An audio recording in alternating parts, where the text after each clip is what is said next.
ذرا غور کیجئے گا، یہ دل ہے نا، میں اور آپ آج اجتماع میں آئے ہیں، تھوڑی دیر کے لیے سمجھتے ہیں، ماشاءاللہ اچھی بات ہے، صاف ستھرے آپ نے کپڑے پہنے ہوئے ہیں، کئی لوگوں نے آج اچھی سی ٹوپی نکالی ہے، کئیوں نے اچھی چادر نکالی ہوگی، ہو سکتا ہے عطر بھی لگایا ہوگا، امامہ پہننے والوں نے صاف والا امامہ نکالا ہوگا، اچھی بات ہے۔ اللہ رسول کے ذکر کے محفل میں آئے تو تیاری سے آنا چاہیے، لیکن ہم نارملی کیا کرتے ہیں، اپنے ظاہر کو بڑا صاف ستھرا رکھتے ہیں، کیوں کہ لوگ دیکھتے ہیں، جدھر بندوں کی نظر پڑنی ہے وہ لباس صاف، وہ چہرہ صاف، اچھی بات ہے، صفائی نصف ایمان ہے۔ اللہ لباس کو نہیں، اللہ کی نگاہ رحمت کہاں پڑتی ہے؟ دل پر۔ نبی پاک فرماتے ہیں ان اللہ لا ينظر الى صورکم واموالکم، اللہ تمہارے چہروں پر، تمہارے مالوں پر نظر نہیں فرماتا، کدھر فرماتا ہے؟ وَلَٰكِن يَنظُرُوا إِلَىٰ قُلُوبِكُمْ وَأَعْمَالِكُمْ، اللہ تمہارے دلوں اور تمہارے اعمال پر نظر فرماتا ہے۔ اب سوال یہ ہے، جو لوگ دیکھے وہ صاف ہے، جو رب دیکھ رہا ہے وہ گندا ہے۔ سوچو کدھر زیادہ صفائی کی ضرورت تھی، لباس کی یا دل کی؟ جدھر رب کی نگاہ ہے، لوگوں کی نگاہوں کو تو ابھی بھی ڈاج دے سکتے ہیں، کہ کپڑے پہ دھبا لگ گیا اوپر چادر رکھ لی، بنیان خراب ہو گیا اوپر کچھ اور پہن لیا، اندر کیا پہنا کسی کو نہیں پتا، کیونکہ لوگوں کی نگاہ صرف ظاہر پر ہے، مگر رب سے تو کچھ نہیں چھپا سکتے نا۔ دل میں جو چھوٹی چھوٹی برائی، چھوٹی چھوٹی گندگی بھی چھپا رکھی ہے وہ رب جانتا ہے، وہ علیم ہے، وہ خبیر ہے۔ مگر پرابلم یہ ہے کہ آج ہم صبح سے شام تک دل صاف، کپڑے صاف، چہرہ صاف، کسی کے باتھ روم میں جاؤ تو کتنی ساری تو کریمیں رکھی ہوتی ہیں، چہرہ صاف کرنے کی الگ ہے، تو ہاتھ صاف کرنے کی الگ ہے، تو دانت صاف کرنے کا الگ حساب ہے۔ ٹھیک ہے، میں نہیں کہتا صفائی نہیں کرنی چاہیے، مگر اتنا خیال ہے کہ یار لوگ دیکھیں تو میں ستھرا صاف نظر آؤں، جس خالق نے تمہیں بنایا ہے وہ بھی تو دیکھ رہا ہے تمہیں۔ دل کا کیا حال ہے، کیا چھپا رکھا ہے؟ تکبر اندر چھپا رکھا ہے، غیبت اندر رکھی ہے، حسد اندر رکھا ہے، لوگوں کے لیے برے خیالات اندر رکھے ہیں، گندے گندے پلان اندر رکھے ہیں، دشمنیاں اندر رکھی ہیں، پھر کہتے ہو اللہ مجھ سے راضی ہو جائے۔ وہ دیکھ رہا ہے کہ تمہارے دل میں کیا ہے۔ نماز بھی پڑھتے ہو تو اس لیے کہ لوگ نمازی سمجھیں، لوگ تو سمجھ لیں گے نمازی، رب جانتا ہے نیت کدھر کی ہے۔ صدقہ خیرات اس لیے دیا کہ لوگ سخی سمجھے، لوگوں نے تو دیکھا کہ میرے ہاتھ سے پیسہ نکلا غریب کو ملا، تصویر بھی کھنچ گئی۔ اللہ جانتا ہے کہ نیت کدھر کی ہے، اللہ کی رضا تھی یا لوگوں کو دکھانا تھا، اس سے نہیں چھپا سکتے، اسے کوئی ڈوج نہیں دے سکتا۔ یاد رکھنا، وہاں نہیں بات بنانے کی مجال، اعلیٰ حضرت کہتے ہیں وہاں نہیں بات بنانے کی مجال، چارہ اقرار ہے، کیا ہونا ہے ماننا ہی پڑے گا۔ ہاں مولا کیا تھا، میں نے دکھاوا کیا تھا، میں نے تکبر کیا تھا، میں نے بغض کیا تھا، میں نے دشمنی رکھی تھی، میں نے لوگوں کے لیے سب کیا تھا۔ ادھر نہیں بچ سکو گے، خدا را بات کو سمجھو، اپنا دل صاف کرو۔ اور دل میں جس بیماری کا آج میں ذکر کرنے آیا ہوں یہ بہت خطرناک ہے، اس نے ہماری محبتیں ختم کر دی، ہماری رشتہ داریاں ختم کر دی، ہماری دوستیاں ختم کر دی۔ ساتھ بیٹھتے ہیں، کھانا بھی ساتھ کھاتے ہیں، ایک ہی گھر میں رہتے ہیں، مگر دل میں ایک دوسرے کے لیے کینہ ہے۔ اچھا ملیں گے بھی مسکرا کر، ماشاءاللہ کیسے ہیں، ٹھیک ہے، سب خیر ہے، دل ہی دل میں ہو رہا ہوگا تباہ ہو جائے یہ بندہ۔ ساتھ روز کھاتے ہیں، وہ آ کر بتاتا بھی ہوگا یار اس بار فصل بہت اچھی ہوئی، اللہ نے بڑا کرم کیا، باجرہ بہت نکلا، ارے گوار کی فصل بھی بہت اچھی ہوئی، اللہ نے بڑا کرم کیا، مونگ کی دال اس بار تو کمال ہو گیا۔ وہ کمال ہو گیا کہہ رہا ہے، اندر جلن ہو رہی ہے کہ اس کو کمال کیوں ہو گیا۔ اور سوچو یار وہ دل کتنا گندا ہے جو کسی مسلمان کی ترقی پر افسوس کر رہا ہے، جس کو کسی مسلمان کی خوشی میں پرابلم ہو رہی ہے، اس دل کا کتنی گندگی ہے اس دل میں، اور وہ ہمارے دل میں اگر ہے تو۔ حضرت سیدنا ابن عباس رضی اللہ تعالیٰ عنہ کی خدمت میں کچھ لوگ گھبراہٹ کے عالم میں حاضر ہوئے اور عرض کی کہ ہم حج کی سعادت پانے کے لیے نکلے تھے، ہمارے ساتھ ایک آدمی بھی تھا، جب ہم ذات و صفح کے مقام پر پہنچے تو وہ بندہ انتقال کر گیا، ہم نے سے غسل و کفن کا انتظام کیا اور پھر اس کے لیے قبر کھودی۔ اب ذرا غور کیجئے گا، کہاں کون سے سفر میں گیا جا رہا ہے وہ بندہ؟ حج کے سفر میں، اور حج کے سفر میں اس کا انتقال ہوا ہے۔ روایتوں میں آتا ہے کہ جو بندہ حج کو جائے، عمرے کو جائے، اور راستے میں مر جائے تو اللہ تعالیٰ قیامت تک اسے حج کرنے کا ثواب عطا فرماتا ہے، کیونکہ وہ اس سفر میں مرا ہے نا. اتنی بڑی ایک طرح سے سعادت ہے. مگر اس بندے کا حال دیکھو. کہتے ہیں ہم اس کو دفنانے کے لیے جب قبر کھودی تو دیکھتے ہیں کہ وہ پوری قبر کالے سانپوں سے بھر گئی. ہم گھبرا گئے. ہم نے جو ہے وہ دوسری قبر کھودی. دیکھتے ہی دیکھتے وہ قبر بھی کالے سانپوں سے بھر گئی. ہم پریشان ہو گئے اور ہم نے کہا حضرت آپ کے پاس آئے ہیں، بتائیے ماجرا کیا ہے. سیدنا ابن عباس رضی اللہ تعالیٰ عنہ فرماتے ہیں یہ اس کا کینہ ہے جو اپنے دل میں رکھتا تھا، جاؤ اس کو وہیں سانپوں کے درمیان جا کر دفنا دو. آپ ذرا غور کیجئے پیارے اسلامی بھائیوں کہ حج کا مسافر ہے مگر قبر میں سانپ آ گئے. وجہ کہ اس کے دل میں کینہ تھا، مسلمانوں کے لیے بغض تھا، لوگوں کے لیے برے خیالات تھے. فرمایا جس کے دل ایسا ہو کہ ادھر بھی قبر کھودو گے ادھر سانپ نہیں آنا ہے، ادھر عذاب نہیں آنا ہے، ادھر ہی دفنا دو. اے پیارے اسلامی بھائیوں ذرا غور کیجئے. میں آج جس بیماری کے بارے میں، جس پرابلم کے بارے میں ذکر کرنے آیا ہوں، سمجھانے آیا ہوں، خود بھی سمجھنے آیا ہوں، وہ ہے کینہ، بغض. میں اس کی تعریف بھی بیان کروں گا کہ کینہ کہتے کس کو ہیں، اور ہو سکتا ہے کہ ابھی تک تو کسی کو سمجھ ہی نہ آیا ہو کہ کینہ کیا ہے، یا پھر کینہ میں تو نہیں کرتا. تو ذرا سنیے گا. اب پہلے تو کینہ جو ہے اس کی تعریف تھوڑی دیر بعد بیان کرتا ہوں. ایک طرف آپ نے اس بیمار یا اس پرابلم میں جو شخص مبتلا ہے اس کا عذاب سن لیا. اب آؤ دوسری طرف انعام بھی سن لو. ایک بار پیارے آقا علیہ الصلوۃ والسلام نے، صحابہ کرام موجود تھے، سیدنا انس رضی اللہ تعالیٰ عنہ اس حدیث کے راوی ہیں، کہتے ہیں کہ نبی پاک علیہ الصلوۃ والسلام نے فرمایا کہ یطلع علیکم الآن من هذا الفج رجل من اہل الجنہ. آقا فرماتے کہ ابھی تمہارے پاس اس راستے سے ایک جنتی آدمی آئے گا. اب ذرا غور کریں کہ صحابہ کرام کتنا دلچسپی کا اظہار کیا ہوگا. سارے کیوریس ہو گئے ہوں گے کہ دیکھے تو صحیح کون آ رہا ہے. نبی پاک نے پہلے ہی بتا دیا کہ اس دروازے سے اب ایک جنتی آدمی نے آنا ہے. سارے صحابہ دروازے کی طرف دیکھ رہے ہیں. اب ایک انصاری صحابی آئے، بہت بڑا ان کا نام بھی نہیں تھا، ان کی داڑھی کے بال وضو سے تر تھے، بائیں ہاتھ میں جوتیاں اٹھا رکھی تھیں، بڑا نارمل سا بندہ تھا. دوسرے دن نبی پاک علیہ السلام نے فرمایا کہ ابھی اس دروازے سے ایک جنتی شخص آئے گا. بالکل نبی پاک نے فرمایا تھوڑی دیر بعد وہی بندہ دوبارہ آیا. تیسرے دن آقا نے فرمایا اس دروازے سے جنتی بندہ آئے گا. تیسرے دن بھی وہی شخص داخل ہوا. اب حضرت عبداللہ بن عمر رضی اللہ عنہ فرماتے ہیں کہ میں اس انصاری صحابی کے پاس گیا. میں نے کہا اب معلوم تو کروں عمل کیسا ہے. آقا 3 دن سے فرما رہے جنتی بندہ آئے گا، تینوں بار یہی آیا، ایسا کیا کرتا ہے. اچھا اب کمال دیکھو، حضرت عبداللہ بن عمر انصاری نے کیا کیا. کہتے ہیں حضور مجھے آپ کا مہمان بننا ہے، کیا آپ میری مہمان نوازی کریں گے. انہوں نے کہا ٹھیک ہے آ جائیں، میرے گھر آ جائیں. کیوں گھر جانا تھا؟ کہ اس کا عمل معلوم کرنا تھا، اس کی نیکی معلوم کرنی تھی. اکیلے میں کرتا کیا ہے، ایسا کیا کرتا ہے کہ پیارے آقا علیہ الصلوۃ والسلام 3 دن سے فرما رہے کہ اس دروازے سے جنتی بندہ آئے گا، یہی بندہ آتا ہے. اچھا ہم کسی کے گھر کیوں جاتے ہیں کہ یار کسی کے گھر جائیں ذرا دیکھے تو صحیح کماتا کیا ہے، اندر ذرا اندر کی اطلاع ملے کہ گھر کیسا ہے، اس کا خرچہ کتنا کیا ہے. ہم کسی کے گھر نارملی کوئی بندہ کسی کا مہمان اس لیے بھی بنتا ہے کہ ذرا جاسوسی کرے. مگر صحابہ کا خیال دیکھو، ان کی صفائی دیکھو، دل کی نیتیں دیکھو. کہتے اس لیے مہمان بننا تھا کہ دیکھوں تو صحیح نیکی کیا کرتا ہے، یہ کون سی نیکی ہے جو اس بندے کو جنتی بنا بیٹھی.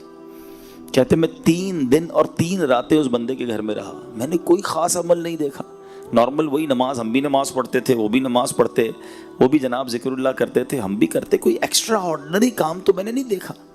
3 دن بعد میں واپس جانے لگا. میں نے کہا میں جا رہا ہوں. تو اس نے کہا کہ آپ آئے کیوں تھے؟ کہا میں تو اس لیے آیا تھا کہ آپ کا کوئی خاص عمل ہے جو میں دیکھوں کہ پتہ چلے کہ 3 دن تک نبی پاک نے فرمایا کہ اس دروازے سے جنتی شخص آئے گا، تینوں بار آپ آئے، آپ کا کوئی ایسا ایکسٹرا کوئی خاص کوئی بڑا عمل تو مجھے نظر نہیں آیا. تو وہ صحابی پتہ ہے کیا کہتے ہیں کہ میرا عمل تو وہی ہے جو آپ نے دیکھا، میں تو نارمل سا آدمی ہوں، مگر ایک بات ضرور ہے کہ میں اپنے دل میں کسی مسلمان کے لیے کینہ نہیں رکھتا ہوں. نہ ہی کسی مسلمان کو ملنے والی نعمت پر حسد کرتا ہوں۔ حضرت سیدنا عبداللہ رضی اللہ تعالیٰ نے فرمایا یہی وہ وصف ہے جس نے آپ کو اس مقام پر پہنچا دیا ہے۔ اب دونوں باتیں یاد رکھیے، دل گندا تھا، کینہ تھا، بغض تھا، مسلمانوں کے لیے حسد تھا، برے خیالات تھے، تو حج پر جا رہا تھا مگر قبر میں سانپ آ گئے، اور دل صاف تھا، حالانکہ بظاہر کوئی بڑا عمل نہیں تھا، مگر نبی پاک 3 دن تک جسے جنت کی بشارت عطا فرما رہے تھے کہ وہی شخص تھا۔ آپ ذرا اپنے اپنے دل کو چیک کر لو، ہمارا دل صاف ہے یا دل بھرا ہوا ہے، کینے سے بھرا ہے، بغض سے بھرا ہے، نہ کسی کی ترقی اچھی لگتی ہے، نہ کسی کا آگے بڑھنا اچھا لگتا ہے، لوگوں کے بارے میں بڑے گندے برے خیالات دل میں ہیں، بدلہ لینے کی خواہش ہے، یہ ترقی کیوں کر رہا ہے مجھے پرابلم ہے، یہ آگے کیوں بڑھ رہا ہے مجھے مسئلہ ہے، بڑا زمیندار بن گیا، اتنا سا کاروبار تھا اتنا بڑا کاروبار ہو گیا، ہمارے شہر میں کوئی پہچانتا نہیں تھا، پورے جناب تھر میں پورے سندھ میں لوگ پہچاننے لگ گئے اس کو، یہ تو بیرون ملک بھی چلا گیا ہے۔ وہ ترقی کرتا ہے تو تمہیں پرابلم کیوں ہو رہی ہے؟ اپنے دل سے پوچھو۔ پھر کینہ کس چیز کا نام ہے؟ اچھا پھر کینہ تو اور خطرناک ہے، انسان اپنے دل میں کسی کو بوجھ جانے، اس سے دشمنی اور بغض رکھے، اور یہ نفرت کی کیفیت ہمیشہ باقی رہے۔ اب اس کا ٹیسٹ پتہ ہے کیا ہے؟ چھوٹا سا ٹیسٹ کر لو، آپ کے جاننے والوں میں سے کوئی ایسا ہے، اچھا ایک بات یاد رکھنا، کینہ ہو یا حسد یہ اسی سے ہو سکتا ہے جس کو آپ جانتے ہو، جس کو نہیں جانتے اس سے نہیں ہو سکتا۔ تھر میں رہنے والوں کا کسی برازیل میں رہنے والے سے حسد نہیں ہو سکتا، چاہتے ہی نہیں تو کیا ہاں کوئی تھر والا ہی برازیل چلا گیا تو پھر تو حسد ہو سکتا ہے، ورنہ نہیں ہو سکتا۔ مثال کے طور پہ آپ ہی کے علاقے کا، آپ کے شہر کا، آپ کا رشتہ دار، آپ کے ساتھ کام کرنے والا، آپ کا پڑوسی بھی ہو سکتا ہے، آپ کا دوست بھی ہو سکتا ہے، ٹھیک ہے نا۔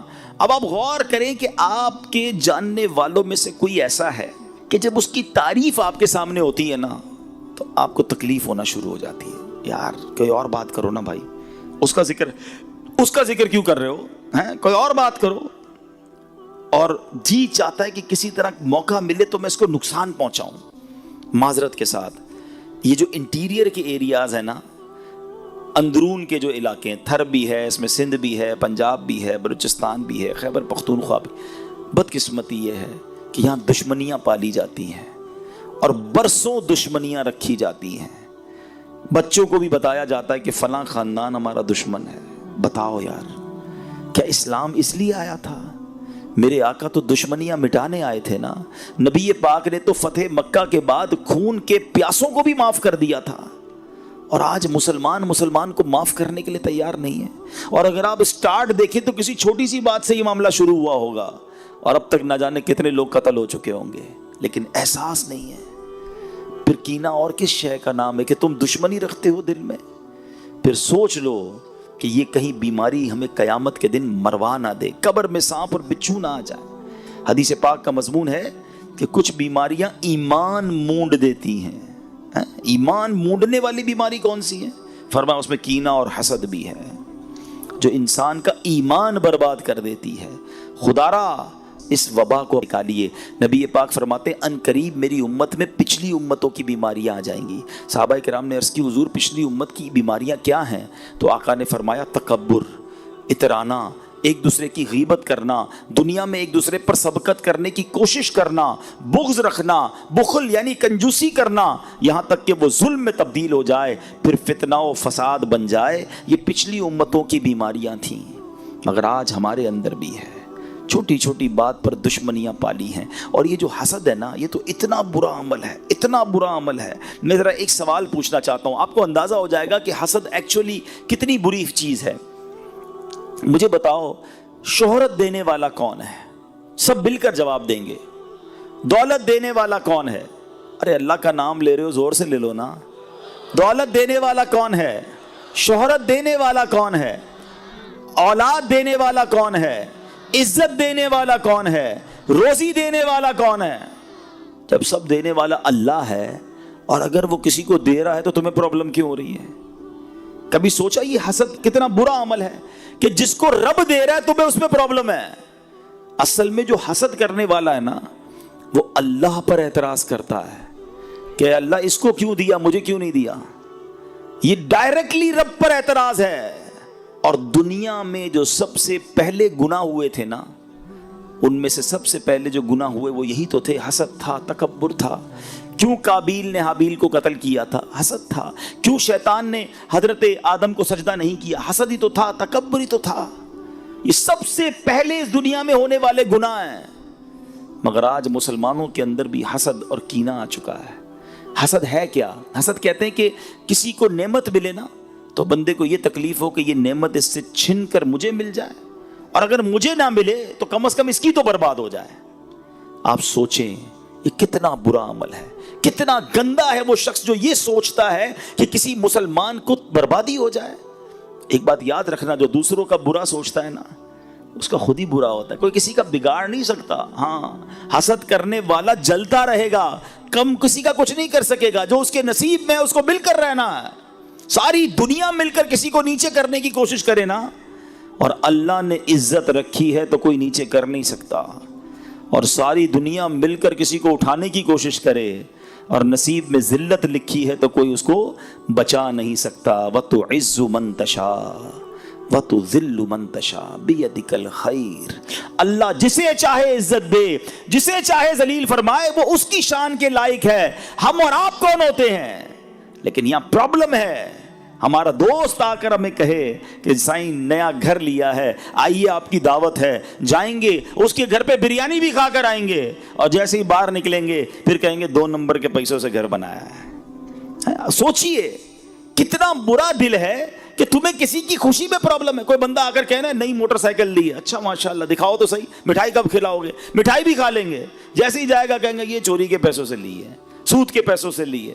یعنی آپ سوچیں اللہ اسے دے رہا ہے، پرابلم تم کو. یہاں تک کہ کوئی حج اور عمرے پہ چلا جائے تو اس کے پیچھے بھی بری بری باتیں کر رہے ہوتے ہیں. وہ اللہ کے گھر جا رہا ہے، وہ مغفرت لینے جا رہا ہے، اور تم غیبت کر کے، تم حسد کر کے، تم کینہ پال کر اپنے اندر حرام جمع کر رہے ہو. کیوں سوچتے ہو ایسا؟ حسد کی ایک بڑی جائز پیاری صورت بھی ہے، اس کو عربی میں کہتے ہیں غبطہ اور رشک. وہ کیا ہے کہ اگر کسی کو آپ دیکھتے ہیں کہ اللہ نے اس کو اچھا چہرہ دیا ہے، شہرت دی ہے، دولت دی، اب اللہ سے دعا کرو نا، یا اللہ اس کو دی ہے مجھے بھی دے دے. اس میں کوئی حرج نہیں ہے. ہمارا مائنڈ بہت تھوڑا سا ہے، ہمیں لگتا ہے اس کو موٹر سائیکل مل گئی، اس کو گاڑی مل گئی، اس کو شہرت مل گئی، مجھے کیا ملا؟ کچھ نہیں ملا. یا اللہ اس کا مجھے چھین کے مجھے دے دے. یہ تو وہ کہے کہ جس کو یہ ایمان ہو کہ اللہ کے پاس اتنا ہی تھا، اس کو دے دیا اب اللہ کے پاس ختم ہو گیا. معاذ اللہ، ایسا تو ہے نہیں. میرے رب کے خزانے تو بھرے ہوئے ہیں نا. اب اللہ سے کہے یا اللہ اس کو بھی اور دے، مجھے بھی دے دے. تیرے خزانوں میں کمی تھوڑی ہے. تو نے جب اس کو عزت دی ہے مجھے بھی دے دے، اس کو دولت دی ہے مجھے بھی. ایسا کرو نا. یہ کیوں سوچتے ہو کہ اس کا چھن کر مجھے مل جائے؟ چھن کے ملے گا نہیں، تم جلتے ہی رہو گے. حسد کرنے والا دنیا میں بھی جلتا ہے اور آخرت میں بھی جلتا رہے گا. ایک جملہ یاد کر لو آج، اور وہ جملہ یہ ہے: سب کا بھلا سب کی خیر، سب کے بھلے میں اپنی خیر. ہاں، یہ دنیا میں دعا کرتے رہا کرو، یا اللہ تو سب کا بھلا فرما، سب کی خیر فرما، ان سب کی بھی خیر فرما، میری بھی خیر فرما. وہ کریم ہے، وہ عطا فرمائے گا تمہیں. اللہ کرے کہ یہ بات سمجھ آ جائے. یہ جو دشمنیاں ہیں نا، یہ جو کینہ ہے، یہ بغض ہے، یہ حسد ہے، یہ نکالو دل سے. واللہ یہ کولیسٹرول سے بڑی بیماری ہے، یہ تمہارے بلڈ پریشر اور شوگر سے بڑی بیماری ہے. ارے کولیسٹرول بڑھ گیا تو ہارٹ اٹیک کر دے گا. یہ بغض اور کینہ اور حسد بڑھ گیا تو ایمان لے لے گا. کدھر جاؤ گے؟ کیسے اس سے نکلو گے؟ اب آخر میں نے آپ کو حسد اور کینہ کرنے والے کا انجام بھی بتا دیا، کینہ سے دل صاف رکھنے والے کا انعام بھی بتا دیا. اب میں آپ کو علاج بھی بتا دیتا ہوں. دعوت اسلامی والے صرف پرابلم نہیں بتاتے، الحمدللہ سولوشن، علاج بھی بتاتے ہیں. ٹھیک ہے، اب علاج کیا ہے؟ پہلا علاج، اور وہ دل کی تمام بیماریوں کے لیے ہے. ٹھیک ہے، چاہے وہ تکبر ہو، چاہے وہ حسد ہو، چاہے وہ ریاکاری ہو، چاہے وہ جناب عجب ہو، خود پسندی ہو، یا یہ بغض ہو، کینہ ہو، جتنی دل کی بری بیماریاں ہیں نا جو ایمان برباد کر، سب کا علاج، سب سے پہلا علاج، اور وہ ہے دعا. اللہ سے دعا کرتے رہا کرو، یا اللہ میرا دل صاف کر دے، اے اللہ تکبر سے پاک کر دے، بغض سے پاک کر دے، کینے سے پاک کر دے، میں برا ہوں میرے مالک، میرے دل کو صاف کر دے. دعا کرو نا. اللہ، ہم کمزور ہیں، اللہ تو کریم ہے نا، وہ نگاہ رحمت فرمائے گا تو یہ دل صاف ہو جائے گا. پہلا دعا کیا کرو. ٹھیک ہے. دوسرا علاج وہ ہے اینٹی بائیوٹک. تھوڑا سا مشکل ہوتا ہے نا, انجیکشن لگاتے درد ہوتا ہے نا, یہ درد والا علاج ہے لیکن ہے بڑا زبردست علاج. کہ جس سے حسد ہو گیا ہے نا, یا جس کے لیے کینہ ہے دل میں, برا لگتا ہے, بربادی کی خواہش ہے جس کی, اور آپ کو لگا یار یہ تو میرے دل میں آ گئی ہے اور میں تو مر گیا. اچھا ایک آپ کو عجیب سی بات بتاؤں, جس سے حسد ہے نا یا جس سے کینہ ہے, اس کو پرابلم نہیں ہے, پرابلم آپ کو ہے, کیونکہ آپ کے دل میں بیماری ہے. اس کو تھوڑی بڑا مسئلہ ہے, بیمار آپ ہو گئے ہیں تو اس کو کوئی مسئلہ نہیں, علاج آپ کو کرنا پڑے گا. تو اب علاج یہ ہے کہ اب اس کے لیے دعا کریں. جس سے حسد ہو گیا ہے نا اسی کے لیے دعا کریں. اور دعا کیا کریں؟ مثال کے طور پہ کسی کی خوبصورتی سے حسد ہے, یار اتنا اچھا چہرہ کیوں ہے اس کا, اب دعا کریں یا اللہ اس کو اور اس کی خوبصورتی میں اضافہ فرما. کسی کی دولت سے حسد ہو گیا ہے, دعا کریں یا اللہ اس کے مال میں اور برکت دے. کسی کی شہرت سے حسد ہو گیا ہے, یا اللہ اس کی شہرت میں اور برکت دے. ہے مشکل, آپ بولیں مولوی صاحب بندہ پہلے ہی اچھا نہیں لگ رہا اور آپ کہہ رہے ہیں اسی کے لیے دعا کروں, تو یہی تو میں بتا رہا ہوں, انجیکشن ہے یہ. تھوڑی تکلیف ہوگی آپ کو لیکن اس کا فائدہ بتا رہا ہوں. جب آپ اس کے لیے دعا کریں گے نا اس وقت آپ کو بھاری پڑے گا, لیکن آہستہ آہستہ کیا ہوگا کہ جب آپ دعا کرتے رہیں گے تو دل اس کے لیے صاف ہو جائے گا. آپ کوئی آ کر بتائے گا نا یار پتہ چلا وہ فلاں کی کاروبار میں اور ترقی ہو گئی, تو آپ کہیں گے میں بھی تو دعا کرتا ہوں, ترقی تو ہونی تھی. کوئی آ کر کہے گا یار وہ اور مشہور ہو گیا, ارے اللہ اور عزت دے, میں بھی تو دعا کرتا ہوں. اب آپ کے دل سے یہ حسد اور کینہ صاف ہونے لگ جائے گا. تیسرا علاج یہ بھی تھوڑا سا کڑوی گولی ہے, اور وہ کیا ہے؟ بھائی بیمار ہے نا, بیمار کو دوائی تو دینی پڑے گی نا. علاج کرنا ہے تو دوائی لے لو, نہیں کرنا تو آپ کی مرضی. اور وہ کیا ہے کہ جس سے حسد یا کینہ ہو گیا ہے نا اس کو جا کر تحفہ دے. تحفہ کیا ہے؟ تحفہ حدیث میں آتا ہے تحفہ دو محبت بڑھے گی. ہاں اب بندہ بولے مجھے اس کا چہرہ ہی اچھا نہیں لگتا, آپ کہہ رہے تحفہ اس کو دو جا کے. بیمار تم ہو نا, علاج کرنا ہے تو دو تحفہ, انشاءاللہ محبت بڑھ جائے گی, علاج ہو جائے گا, دل صاف ہو جائے گا. ہاں ایک گڑبڑ مت کرنا کہ جا کر تحفہ دیتے وقت کہنا بھائی تم سے حسد ہو گیا تھا, مولانا صاحب نے کہا تحفہ دو اس لیے تحفہ لے کر آئے, اور پھڈا ہو جائے گا بھائی. ہاں بتانا نہیں ہے, ویسے ہی جا کے تحفہ دینا ہے. لیکن سمجھانا یہ چاہ رہا ہوں کہ جس سے بھی اگر دل میں یہ پرابلم ہو گئی ہے تو اس سے میرا دل صاف ہونا میرے لیے ضروری ہے, اس کے لیے نہیں, ورنہ میں مارا جاؤں گا, کہیں میرا ایمان برباد نہ ہو جائے. اور آخری بات, یہ جو حسد ہے نا یا کینہ یہ سکون لے جاتا ہے. کوئی ایسا میرا بھائی موجود ہے نا جس کو نیند نہ آتی ہو, ٹینشن رہتی ہو, تو چیک کر لو, تمہیں لگتا ہے کسی سے حسد ہو گیا ہے, کسی کا کینہ, کسی کا بغض دل میں پال لیا, کیونکہ اسی کے بارے میں سوچتے رہتے ہو, تو آگے بڑھ رہا ہے, تمہیں پرابلم ہو رہی ہے. اگر آپ پرسکون رہنا چاہتے ہو نا, اچھی میٹھی نیند سونا چاہتے ہو, تو جو میں نے ایک جملہ سکھایا ہے نا, سب کا بھلا سب کی خیر, سب کے بھلے میں اپنی خیر, خوش ہوا کرو. لوگ کوئی کہے نا یار پتہ چلا وہ ترقی کر رہا ہے, اچھا ماشاءاللہ, یا اللہ اسے اور ترقی دے, ارے یار اس کی فصل اس بار اور بڑھ گئی, میرے مولا اس کی فصل میں اور ترقی دے. آئی صاحب وہ فلاں بندہ عمرے پہ حج پہ جا رہا ہے, یا اللہ اس کو بار بار بھیج, وہ بڑا مشہور ہو گیا ہے, اللہ اس کی عزت میں اور برکت. مجھے کیوں پرابلم ہو رہی ہے؟ میں خوش رہوں نا, مسلمان کی خوشی میں خوش رہو, اللہ تمہیں بھی خوش کر دے گا. کتنا عجیب دل ہے اس بندے کا جو مسلمان ترقی کر رہا ہے, اس کو ٹینشن ہو رہی ہے. اگر سکون کی نیند سونا چاہتے ہو نا, ٹینشن فری لائف گزارنا چاہتے ہو, تو لوگوں کا بغض, حسد اور کینہ دل سے نکالو. کبھی کسی کا برا نہ چاہیں, آپ چاہ کر بھی کسی کا برا نہیں کر سکتے, کیونکہ جسے رب نے نوازنا ہے اسے کون روک سکتا ہے. تو اللہ کرے آج کے اس بیان میں یہ ایک باطنی بیماری, ایک یا دو باطنی بیماریوں کے بارے میں نے بیان کیا, ورنہ سچی بات پتہ کیا ہے, علم سیکھنا بہت ضروری ہے.